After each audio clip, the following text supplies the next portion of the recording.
আসসালামু আলাইকুম। সুমাইয়াস কিচেনে সবাইকে স্বাগতম জানাচ্ছি আমার আজকের রেসিপি দেখার জন্য। আমি আজকে আপনাদের সাথে শেয়ার করব 3 ধরনের সবজি দিয়ে ইফতার স্পেশাল পাকোড়া রেসিপি। এই পাকোড়াগুলো খেতে এতটাই মজার যে ছোট বড় সবাই পছন্দ করবে। উপরটা একদম মচমচে আর ভিতরটা একদমই সফট। ইফতারে অবশ্যই আপনারা তৈরি করবেন, ছোট বড় সবাই কিন্তু অনেক বেশি মজা করে এই পাকোড়াগুলো খাবে। তৈরি করা খুবই সহজ। আশা করি আপনাদের কাছে রেসিপিটি অবশ্যই ভালো লাগবে। যদি রেসিপিটি ভালো লাগে চ্যানেলটি সাবস্ক্রাইব করে সাথেই থাকবেন। চলুন দেখে নেই রেসিপির পুরো প্রস্তুত প্রণালী। আমি এখানে 3 ধরনের সবজি নিয়েছি বরবটি, কাঁচা কলা আর নিয়েছি আলু। তো এই সবজিগুলো কিন্তু আমি ভালো করে ধুয়ে নিয়েছি কাটার পর। তো সবজিগুলো ঠিক এরকম করে কাটবেন, বরবটিগুলো ঠিক এরকম লম্বা করে কাটবেন। আপনারা চাইলে আরও ছোটো করেও কাটতে পারেন, তবে এরকম লম্বা করে এই পাকোড়াগুলো বানালে খেতে বেশি ভালো লাগে, দেখতেও সুন্দর লাগে। আর আলুগুলো ঠিক এরকম পাতলা করে এরকম টুকরোগুলো করে নেবেন। নিশ্চয়ই দেখেই বুঝতে পারছেন, অবশ্যই এরকম পাতলা করে নেবেন। তারপর কাঁচা কলাগুলো এভাবে আমি টুকরো করে নিয়েছি। এটা একদম পাতলাও না আবার একবারে বেশি ভারীও না। কাঁচাগুলো কিন্তু খুব সহজেই চুলায় সিদ্ধ হয়ে যায় রান্না করার সময়। তো আমি এখন এখানে একটা বেসনের গুঁড়া তৈরি করে নিয়েছি। আর বেসনের গুঁড়াটা কিভাবে তৈরি করতে হয় আমি ডিম আলুর চপেও দেখিয়েছি, আবার বেগুনি রেসিপিতেও আপনাদের সাথে শেয়ার করেছি। আপনারা চাইলে দেখে নিতে পারেন, ডিসক্রিপশন বক্সে লিঙ্ক দিয়ে দিব। আপনারা বেসনের গুঁড়াটা তৈরি করার পদ্ধতিটি সেই ভিডিওতে দেখে নেবেন। আর বেসনের গুঁড়াটা কিন্তু এটাই একদম পারফেক্ট বেসনের গুঁড়া, নিশ্চয়ই দেখেই বুঝতে পারছেন। তো এখন আমি পাকোড়া তৈরি করার জন্য চুলায় একটা প্যান বসিয়ে দিয়েছি। আর প্যানে আমি এখানে তেল আগে থেকে দিয়ে দিলাম। তেলটা যখন গরম হয়ে গিয়েছে তখন আমি পাকোড়াগুলো দিয়ে দিব। আর তেলটা কিন্তু একদম বেশি কড়া গরম হওয়া যাবে না, মিডিয়াম গরম হতে হবে। যদি বেশি কড়া গরম হয় দেওয়া মাত্রই লাল হয়ে যাবে, কিন্তু ভিতর দিয়ে কাঁচা থাকবে। তারপর আমি চুলার আঁচটা মিডিয়াম আঁচে করে দিয়েছি। আর এই বেসনের গুলাই প্রথমে আমি কাঁচা কলার চপ কিংবা পাকোড়া যে যেটাই বলুন, তো এই বেসনের গুলাই আমি ভালো করে এভাবে ডুবিয়ে উল্টিয়ে পাল্টিয়ে তারপর দিয়ে দিচ্ছি। আমি যেভাবে দিচ্ছি ঠিক সেভাবে একটু লক্ষ্য করলে বুঝতে পারবেন।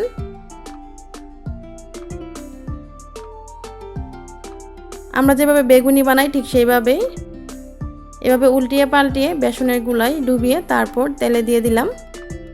চুলার আঁচটা কিন্তু অবশ্যই মিডিয়াম আঁচে রেখে ভাজবেন। যদি হাইটে ভাজেন তাহলে কিন্তু খুব তাড়াতাড়ি কালার চলে আসবে, কিন্তু ভিতর দিয়ে হবে না। তো মিডিয়াম আঁচে রেখে আমি এভাবে উল্টিয়ে পাল্টিয়ে দিচ্ছি। আর সাইড দিয়ে যে বেসনের ছোট ছোট যেই বেসনের গুঁড়াটা পড়েছে সেগুলি কিন্তু আমি একটা স্ট্রেনার দিয়ে তুলে নিয়েছি। তো এইভাবে উল্টিয়ে পাল্টিয়ে 2 থেকে 3 মিনিট লাগবে ভাজতে, বা এর চেয়ে বেশি সময় লাগতে পারে আপনাদের। তো এইভাবে যখন ঠিক এরকম কালার হবে ভাজার, আপনারা চাইলে এরকম ভাজার পরও তুলে নিতে পারেন। তো আমি আরও একটু কালার করে এই পাকোড়াগুলো ভেজে নিচ্ছি। তো এই যে দেখুন ভাজাটা কিন্তু হয়ে গিয়েছে। তো আমি চুলা থেকে এখন নামিয়ে নিচ্ছি, একটা ছাঁকনি দিয়ে ভালো করে তেলটা ছেঁকে তারপর তুলে নিচ্ছি একটা স্ট্রেনারে, যাতে এক্সট্রা তেলটা নিচে দিয়ে পড়ে যায়। তো কাঁচা কলার পাকোড়াগুলো কিন্তু আমি বানিয়ে নিয়েছি। এখন আমি বরবটির পাকোড়াগুলো তৈরি করব। আর তার জন্য আমি এই বেসনের গুলাই কিছু বরবটির টুকরা নিয়ে নিলাম। তারপরে এই বরবটির টুকরোগুলো এইভাবে বেসনের গুলাই ডুবিয়ে ঠিক একইভাবে দিয়ে দিচ্ছি। খুবই সহজ। আপনারা চাইলে কিন্তু ঢেঁড়স দিয়েও ঠিক একইভাবে করতে পারেন। ঢেঁড়সটা 2 ভাগ কিংবা 3 ভাগ করে নিতে পারেন। কাঁকরোল দিয়েও করতে পারেন, পটল দিয়েও করতে পারেন, যে কোনো ধরনের সবজি দিয়ে করতে পারেন। অনেক বেশি ভালো লাগে যে কোনো ধরনের সবজি দিয়ে এই পাকোড়াগুলো। তো এইভাবে আমি সবগুলো বরবটি এই বেসনের গুলাই ডুবিয়ে তারপর দিয়ে দিলাম। তারপর কিন্তু চুলার আঁচটা মিডিয়াম আঁচে রেখে উল্টিয়ে পাল্টিয়ে দিচ্ছি। আর যে সাইড দিয়ে বেসনের অল্প অল্প যে ফোঁটাগুলো পড়েছে সেগুলো আমি তুলে নিচ্ছি একটা ছাঁকনি দিয়ে। এগুলো যদি তুলে নিই তাহলে আর তেলটা পুড়বে না, অবশ্যই এগুলো তুলে ফেলে দিবেন। তো এখন আমি ঠিক এইভাবে উল্টিয়ে পাল্টিয়ে ব্রাউন কালার করে এই বরবটিগুলো ভেজে নিচ্ছি। চুলার আঁচটা মিডিয়াম আঁচে রেখে, যেহেতু প্রথমে আলু বা কাঁচা কলা বরবটি আমি ভাপ দেইনি, তাই অবশ্যই একটু চুলার আঁচটা মিডিয়াম আঁচে রেখে ধৈর্য সহকারে এই পাকোড়াগুলো তৈরি করে নিতে হবে। তো এই যে দেখুন কালার কিন্তু চলে এসেছে। যখন দেখবেন ঠিক এরকম কালার হয়েছে তখন বুঝবেন এগুলো হয়ে গিয়েছে। তো আমি ছাঁকনি দিয়ে ভালো করে তেলটা ছেঁকে এই বরবটির পাকোড়াগুলোও তুলে নিচ্ছি। দেখতে কিন্তু খুবই সুন্দর হয়েছে, দেখেই তো বুঝতে পারছেন।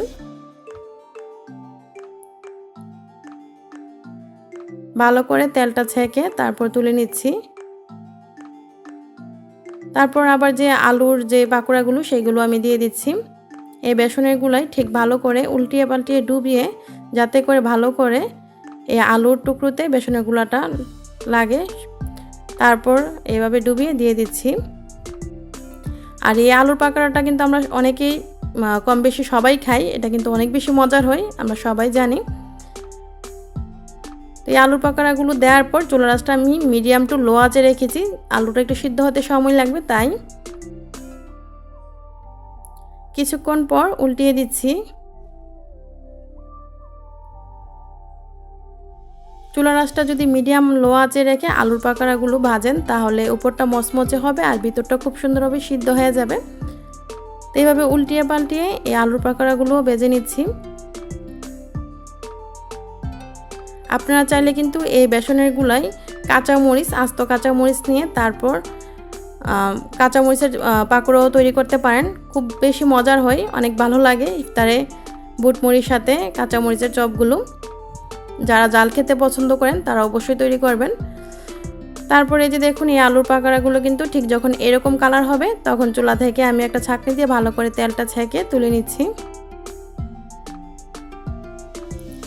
যতটুকু সম্ভব তেলটা ছেঁকে তুলে নিলে ভালো হয়। ভালো করে তেলটা ছেঁকে তুলে নিয়েছি। আমি এরকম একটা স্ট্রেনারে তুলে নিচ্ছি যাতে করে যদি এক্সট্রা তেল থাকে তেলটা যাতে নিচে দিয়ে পড়ে যায় সেই জন্য। তো এই যে দেখুন সবগুলো চপ আমি প্লেটে তুলে নিয়েছি, আর নিশ্চয়ই দেখে বুঝতে পারছেন কতটা সুন্দর হয়েছে আলুর পাকোড়াগুলো, বরবটির পাকোড়াগুলো, কাঁচা কলার পাকোড়াগুলো। দেখতে কিন্তু লোভনীয় লাগছে আর খেতে তো অসম্ভব মজার হয়েছে। বাচ্চারা কিন্তু অনেক বেশি পছন্দ করে, আর এমনিতে কিন্তু বাচ্চারা বরবটি, কাঁচা কলা এগুলো খেতে চায় না। তো আপনারা অবশ্যই বরবটি আর কাঁচা কলার চপগুলো এইভাবে তৈরি করে বাচ্চাদেরকে খাওয়াবেন, দেখবেন বাচ্চারা অনেক বেশি পছন্দ করবে। তো একটা কাঁচা কলার চপ আমি আপনাদেরকে একটু ভেঙে দেখাচ্ছি, ভিতরটা দেখুন কত সুন্দরভাবে সিদ্ধ হয়েছে আর উপরটা কিন্তু অনেক মচমচে হয়েছে। দেখলেনই তো কত সহজেই কাঁচা কলার চপটা হয়ে গিয়েছে। এটা কোনো আগে থেকে কোনোভাবে সিদ্ধ করার দরকার নাই, সরাসরি কাঁচা কলাটাই এরকম টুকরো করে বেসনের গুঁড়ায় চুবিয়ে তারপর এই চপগুলো তৈরি করবেন। আর বরবটিটাও দেখুন কত সুন্দর সিদ্ধ হয়েছে, নিশ্চয়ই দেখে বুঝতে পারছেন। তো আগে থেকে যদি সিদ্ধ করে এই পাকোড়াগুলো তৈরি করেন এতটা ভালো লাগে না, আমি যেভাবে তৈরি করেছি ঠিক সেভাবে আপনারা তৈরি করবেন। তো দেখলেনই তো কত সুন্দরভাবে ভিতরটা সিদ্ধ হয়েছে আর উপরটাও মচমচে হয়েছে। আবার বলছি ঠিক একইভাবে আপনারা ঢেঁড়সের চপও তৈরি করতে পারেন। ঢেঁড়সের চপও খেতে কিন্তু, কিংবা ঢেঁড়সের পাকোড়াও বলেন অনেকে, এটা খেতে কিন্তু অসম্ভব মজার হয়। তো এই যে আমি এখানে একটা আলুর চপ ভেঙে দেখাচ্ছি, আলুটা কিন্তু অনেক সুন্দরভাবে সিদ্ধ হয়েছে। দেখলেনই তো আলুটা কত সুন্দর সিদ্ধ হয়েছে। অবশ্যই আলুটা যখন ভাজবেন আলুর পাকোড়াটা তখন চুলার আঁচটা মিডিয়াম টু লো আঁচে রেখে একটু সময় ধরে ভাজবেন, তাহলেই আলুটাও খুব সুন্দরভাবে সিদ্ধ হবে। তো আপনারা কাঁকরোল, পটল, ঢেঁড়স, তারপর পেঁয়াজ আর যে কোনো ধরনের সবজি ঠিক একইভাবে এরকম পাকোড়া তৈরি করবেন এবং খেয়ে দেখবেন কতটা মজার হয়। তো যে বাচ্চারা সবজি খেতে চায় না সেই বাচ্চাদেরকে এইভাবে পাকোড়া তৈরি করে খাওয়াবেন, দেখবেন বাচ্চারা অনেক বেশি পছন্দ করবে। আর দেখতেও তো কত সুন্দর হয়েছে, তাই না? কারণ ছোট বাচ্চারা কিন্তু যে জিনিসগুলো দেখতে সুন্দর হয় সেইগুলো কিন্তু উৎসাহের সাথে খেয়ে নেয়। তো এইগুলো দেখতে যতটা লোভনীয় আসলে খেতেও ততটাই মজার। শুধু ছোট বাচ্চারা কেন, বড়রা কিন্তু অনেক বেশি পছন্দ করে।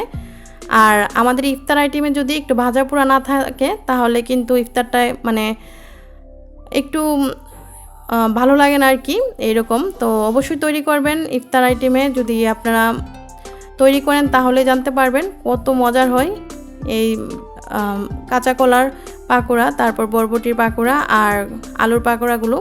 এর আগেও কিন্তু আমি আপনাদের সাথে আলুর পাকোড়া রেসিপি শেয়ার করেছিলাম, তো ওই রেসিপিটা আপনারা দেখে নিতে পারেন। ওইটা কিন্তু আমি বেসনের গুঁড়া কীভাবে তৈরি করতে হয় আপনাদের সাথে শেয়ার করেছিলাম, তো দেখে নেবেন। আর আমি ডিসক্রিপশন বক্সে লিঙ্ক দিয়ে দিব, আপনারা দেখে নিতে পারবেন। আশা করি আমার আজকের রেসিপিটি আপনাদের কাছে ভালো লেগেছে। যদি রেসিপিটি ভালো লাগে চ্যানেলটি সাবস্ক্রাইব করে সাথেই থাকবেন। রেসিপিটি আপনাদের পরিবার ও বন্ধুর সাথে শেয়ার করবেন। রেসিপিটি দেখার জন্য আপনাদের সবাইকে অসংখ্য ধন্যবাদ। সবাই ভালো